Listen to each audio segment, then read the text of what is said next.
Hi, my name is Basanta BK, and today I am going to tell about my assignment, which is ECO500 Assignment 3. And in this assignment, it is economic applied case analysis, and my topic is the analysis the political undertake by the government of Australia and RBA. And in these cases, we have to examine the impact of the identified policies are having on the three main points, which are unemployment, inflations, and output levels. And in this assignment, we are taking part by me itself and Sonam Shubedi and Achal Sunam and Subham Keith Shajwan. And this assignment, the foremost first slides is given below. In the case one, which is a job keeper program, I have done it, and the job keeper program gives the firm financial support so that can they continue paying their employees throughout the COVID-19 outbreaks. And we can know about the another point is this program is the single biggest steps that offer of firms that were adversely impacted by the COVID-19 are ways subsidized to assign them in a return and continue paying their workforce. And we can say this job keeper programs is one of the government initiatives that gives firms financial support and so they can be continue paying their employees throughout the COVID-19. And as a result, business might make the chance to be capable of paying workers without the going the breakup. And we can say in the devil 2020, and it is the devil also, it is the devil 2019, and it is the one cases which are described. And my another cases is another slides is given below. And my another slide is also about the job keeper programs.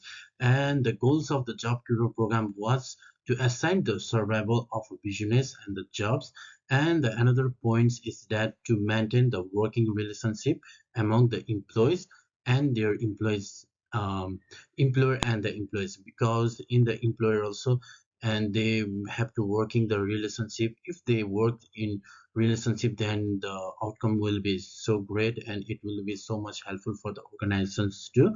And to give the financial support to the both business and their employees, uh, yeah, it is to give the financial support to the both business and their employees. It is so much helpful for the job keeper programs. And this is reference done by the bishops, which is in 2020.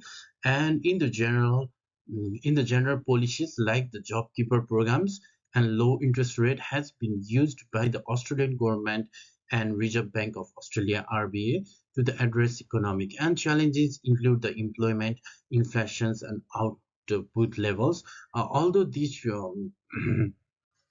is also the outkeepers cases, and although these are measures that help to the low help to the lower employment and boost outcome, and they may also the cases of inflation to rise. Yeah, and this is the government officials and to RBA will keep an eye on these economics statistics and make any required adjustment to the policies.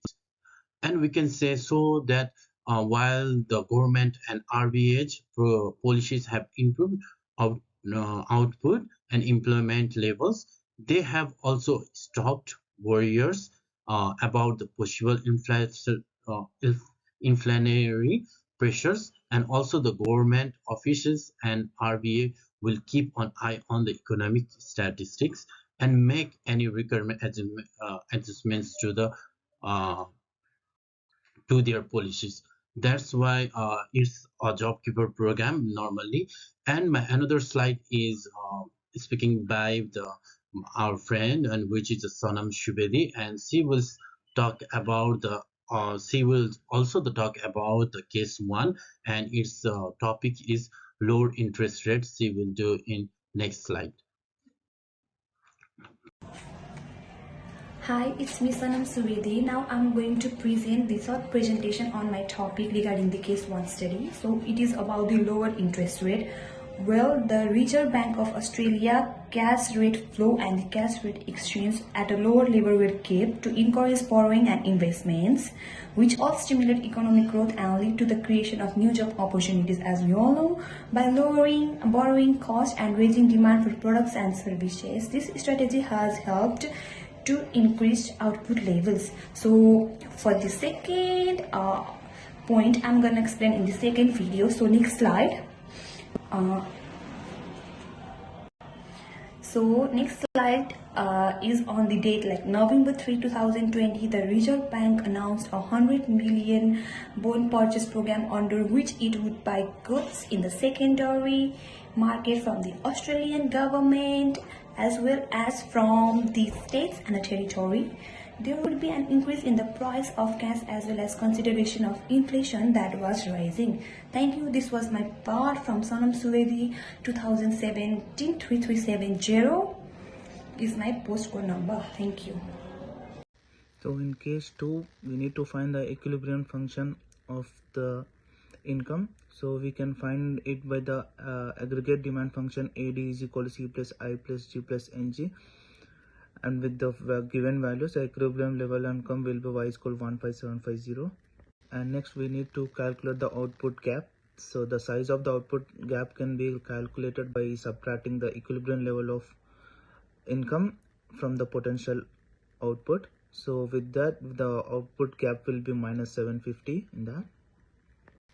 And to close the output gap and achieve the full employment, the government would need to increase aggregate demand to match potential output. It would need to increase the payments from firms to households by the 600 to increase the demand by the 600. To increase the AD by 600, the government will need to increase the disposable income by 600. There is a given consumption function C is equal to 800 plus 0.8 YD.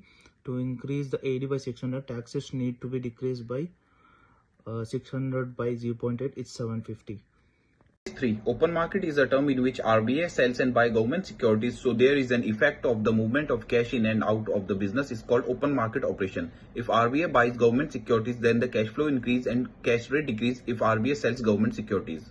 Let's move to the next slide. In the above diagram, it shows the complete process of open market operation. We see that the RBI have right to sell and buy the government securities, and then the inflation and deflation take place.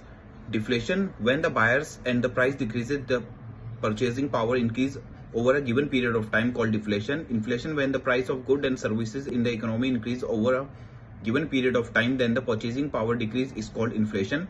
When RBI buys government securities, then the purchasing power increase due to increase in cash flow, decrease in cash rate. If RBI sells government securities, then the purchasing power decrease due to increase in the cash rate and decrease in cash flow. The movement of money from in and out from the business by selling their goods are called cash flow. Now move to the second slide. Cash rate is the interest rate in which bank have borrowed the funds from other banks on the overnight basis. This is called the cash rate. Interest rate is the amount charged over the borrowed amount by the lender to the borrower. Borrower have to pay the borrowed amount as well as the interest amount to the lender. This is called the interest rate. If the RBI decrease the cash rate, then the other interest rate in the economy also decreases. The money in the economy decreases, so due to decrease in cash rate, the business responds, so there is an increment in the business growth. So this increase the economy as well as the employment. If RBI increase the cash rate, then the interest rate is also interest rate in the economy also increases. If the cash rate increases, the cost of borrowing increases for the lenders. So due to increase in cash rate, the business growth decreases. This leads to the poor economy due to the less business growth, and the rate of unemployment also increases. So from the above paragraph, it is seen that the cash rate directly influences the interest rate, so it creates effect in the economy of the country. Now we move to our conclusions. I like to share some references you can see over the screen. Thank you.